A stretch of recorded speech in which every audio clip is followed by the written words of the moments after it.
16 aprilie nu este deloc o zi liniștită, este ziua în care adevărul din relația ta nu mai poate fi ascuns.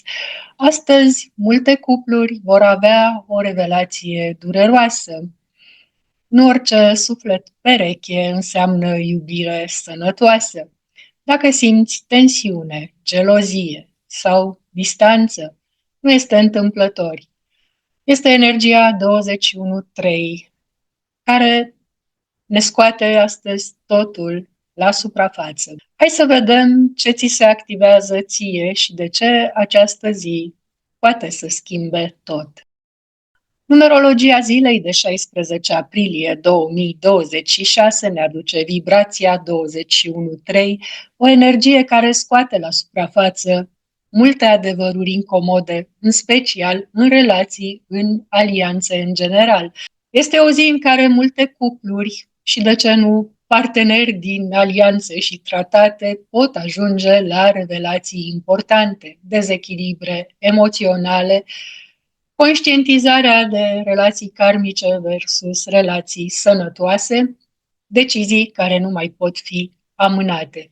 În acest videoclip o să descoperi analiza completă a acestei zile, previziuni pentru fiecare număr de destin, inclusiv numerele maestre, interpretarea runelor care ne-au onorat astăzi cu prezența, Manaz, Ghebo și Vird, mesajele cardurilor Oracol din Akasha Oracle, Merlin Oracle și Crystal Stone Deck. Analiza relațiilor de cuplu puțin aprofundată, pe scurt, contextul social-politic global, Orientul Mijlociu și Ungaria post-alegeri, frecvențele, cristalele, talismanele și ghidarea pentru această zi.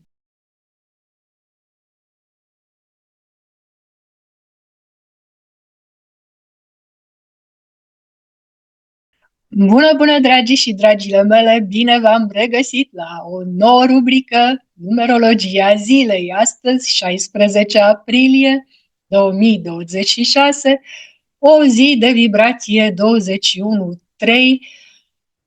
o energie de integrare, dar și de adevăruri incomode. Aparent este o vibrație luminoasă, dar profund karmică pe relații și comunicare, atât la nivel macro, alianțe și relații între state, popoare, dar și la nivel micro în relațiile noastre de cuplu. Da? Doiul aduce în relații mai multă sensibilitate și dependență emoțională. 1. Ego, inițiativă și voință. 3. Exprimare, adevăr, revelație.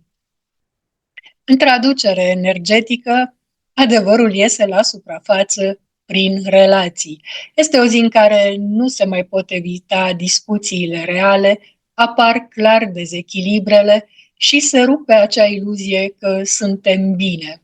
Tema zilei în cupluri, adevărul versus atașament. Cardurile extrase, Zelen Partner din Akasha și Missbrauch, tot din Akasha, confirmă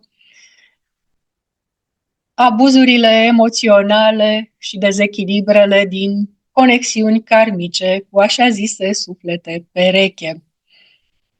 Magische Eiche din Merlin Oracle ne arată rădăcini vechi și o karmă profundă. Problemele nu sunt de azi de ieri. Rodonitul din Crystal Oracle ne arată că putem vindeca prin iubire rănile din inimă. Mesajul combinat este foarte clar. Nu orice suflet pereche este un partener sănătos pentru noi. Ce pot apărea concret azi în relațiile noastre? Revelația că unul dintre noi dă prea mult, iar celălalt doar controlează, abuzează, reapare tema mă pierd pe mine pentru tine. Se pot declanșa pe fond emoțional gelozie, reproșuri vechi, nevoia de validare, conștientizări dureroase de tip nu mai pot continua așa, nu mă vezi în această relație. Recomandarea pentru cupluri astăzi să evite dramatizarea, manipulările emoționale și tăcerile pasiv-agresive. Este bine astăzi să spui clar ce simți.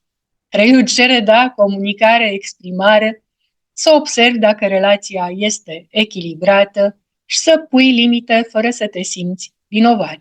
Mesajul concentrat ar fi: iubirea adevărată nu te micșorează ca să se păstreze relația. Previziuni pe numerele de destin. Destinul 1, astăzi zi de confruntări directe, e bine să renunți la control. Lecția ar fi să experimentezi un tip de leadership emoțional fără să domini. Destinul 2, o zi cu sensibilitate crescută, cum altfel ai tendință de victimizare. Lecția ar fi să spui în sfârșit ce simți fără teamă. Destinul 3, o zi de exprimare maximă, da, 3 cu 3. Poți spune astăzi adevăruri care să schimbe tot, dar mare grijă la impulsivitate. Destinul 4, ești foarte tensionat în stabilitate, ești prins în corzi, nu mai e ca înainte și conștient că sunt doar două variante, reconstruire sau blocaj total. Destinul 5, dorință de libertate maximă, tentație și sau evadare. Ai grijă la deciziile impulsive. Destinul 6, focusat ca de obicei pe casă și familie, pe cuplu. Posibil să ai un conflict emoțional intens. Dacă ești în relație cu un 3 sau cu un 5, toate șansele. Lecție: trebuie să iubești, dar fără sacrificiu. Destinul 7, o zi de retragere, introspecție profundă. Astăzi realizezi adevărul din relație, ținând cont că tu tot timpul ești retras și cuget. E o singurătate în doi fantastică la voi acolo.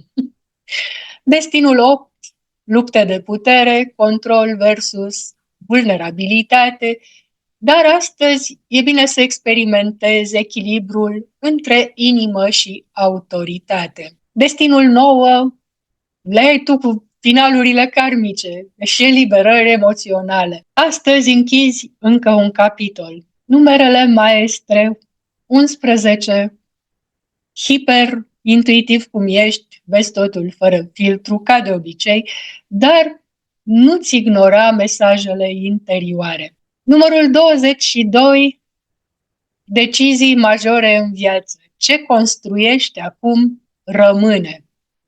Să ne uităm la domnul Trump. Am eu ce am un fix. Da? Numărul 33, vindecătorul rănit. Sindromul salvatorului te duce în situații neplăcute. Ai tendința să salvezi pe cineva care te rănește conștient și sistematic. Nu de azi de ieri. Trecem puțin la analiza sociopolitică globală, pe scurt, în Orientul Mijlociu. Runele combinate cu energia zilei, manaz, umanitate, colectiv, ghebo, alianțe, virt, destin imprevizibil, în traducere, alianțele sunt fragile, deciziile nu mai sunt doar politice, sunt forțate de context. Populația devine factor activ, proteste, presiune. Să fim atenți. Posibil să aibă loc negocieri tensionate, să apară niște adevăruri ascunse până acum, escaladare verbală și pregătire pentru noi acțiuni. Să sperăm că mai puțin războinice. Ungaria, post-alegeri, energia scoate la suprafață o polarizare puternică a poporului ungar. O societate împărțită în două realități distincte. Ce se vede din exterior, tensiuni între direcția națională și presiunea externă. Bineînțeles, și decizii care vor influența pe termen lung stabilitatea.